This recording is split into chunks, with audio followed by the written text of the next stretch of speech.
Ilang motor riders nagtipon-tipon sa tapat ng LTFRB sa Quezon City upang ipanawagang aksyonan na ang kanilang motion for reconsideration upang maprotektahan ang hanap buhay na higit sa 14,000 riders. Umabate sa balita si Abante reporter Jazz Ignacio. Rocky, nagtipon-tipon sa tapat ng tanggapan ng Land Transportation Franchising and Regulatory Board ang mga pinuno at miyembro ng Motorcycle Taxi Community Alliance sa isang kilalang MC Taxi Ride hailing app.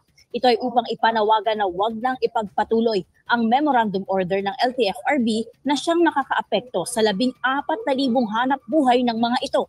Ayon kay Romeo Maglunsod, presidente ng Move It Community Alliance of the Philippines, patuloy pa rin anyang nakabinhi ng motion for reconsideration ng kanilang management.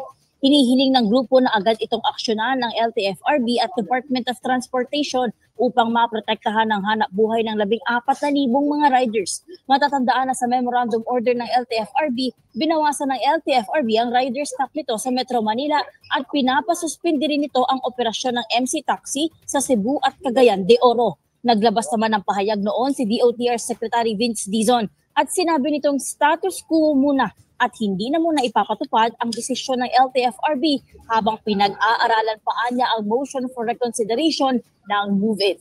Ako, si Just Ignacio ng Abante Radio, itong balita mabilis, mabangis, walang mintis.